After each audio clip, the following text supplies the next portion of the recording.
तो ये जिस स्कूल में थे वहाँ पर पास करवाया जाता था, पढ़ा के नहीं, वैसे ही मैनेज करके। तो उससे बच्चों में खास कॉन्फिडेंस रहता है, साल भर नहीं पढ़े उसके बाद भी आत्मविश्वास रहता है कि जैसे हर साल पास हो रहे हैं इस साल भी हो ही जाएंगे। तो इनकी 12वीं क्लास थी और उसी समय एक दर्दनाक हादसा हुआ। ये 12वीं का एग्ज़ाम देने गए, उसी समय वहाँ पर कोई नया नया एसडीएम आया था। तो उसको पता लगा होगा कि बहुत चीटिंग होती है, उसने ठान लिया कि मेरे होते चीटिंग नहीं होगी। इनको तो पता भी नहीं था कौन आ गया है, ये तो सदियों से चली आ रही व्यवस्था के तहत तैयारी कर रहे थे, उसी परंपरा में तैयारी चल रही थी। बहरहाल ये एग्ज़ाम देने गए तो पता लगा कि चीटिंग शुरू होती उससे पहले ही एसडीएम खुद वहाँ आ गया और प्रिंसिपल को उसने मतलब डांटना शुरू कर दिया। तो बच्चों को क्लास में मैसेज दिया गया कि थोड़ी देर रुको, ये चला जाएगा फिर शुरू करेंगे। और चीटिंग करने वाले 3 घंटे में से 1 घंटे में काम कर लेते हैं, अगर उनको ये भरोसा रहता है कि अगर 1 घंटा ठीक से मिल जाएगा तो हम पास तो हो ही जाएंगे। अब प्रिंसिपल ने और सबने कोशिश की, चीटिंग के जो जिनका मतलब एजेंसी थी चीटिंग करवाने की वो भाग गए वहाँ से एसडीएम को देख के। और फिर एसडीएम ने कहा कि अब मैं सोचता हूँ कि मैं यहीं बैठता हूँ, पूरा पेपर करवा के जाऊँगा। उसने पूरा पेपर करवाया, पूरा स्कूल फेल हो गया।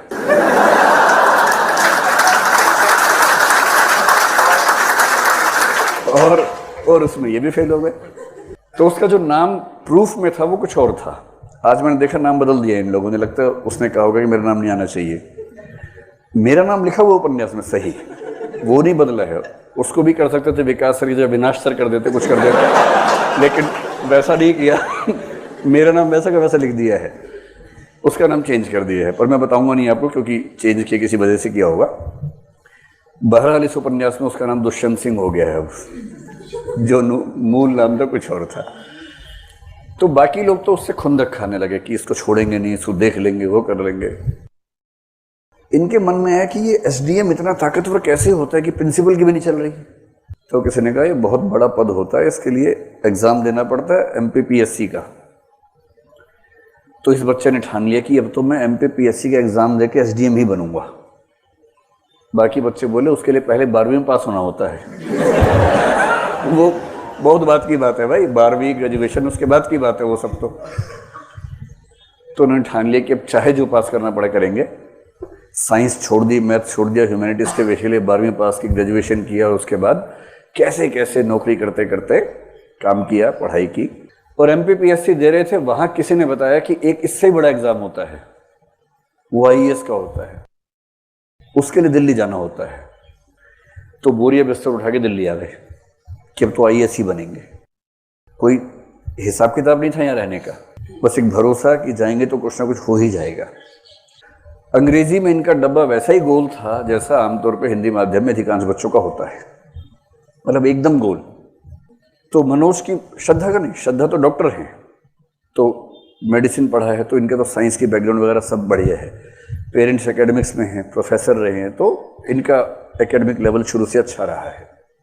मनोज जिस बैकग्राउंड से, वहाँ अंग्रेजी किसी को नहीं आती है पूरे गांव में, तो इनको भी नहीं आती है। सीधी सी बात है, भाषा तो माहौल से आएगी ना, किसी को नहीं आती तो इनको भी नहीं आती थी।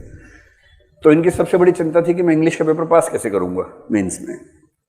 तो उसकी बड़ी मेहनत की इन्होंने, और इन्होंने 2 बार मेंस दिया, 2nd और 4th अटेम्प्ट में, ऐसा ही था ना। हाँ, 2nd अटेम्प्ट में जब मेंस दिया और इंग्लिश का पेपर था, पेपर दे के शानदार लिख के आए। श्रद्धा ने पूछा इंग्लिश कैसा हो, बोली ऐसा लिख के आया हूँ कि बस नोबेल पुरस्कार ना आ जाए कहीं वापस, तो वापसी की डाक से।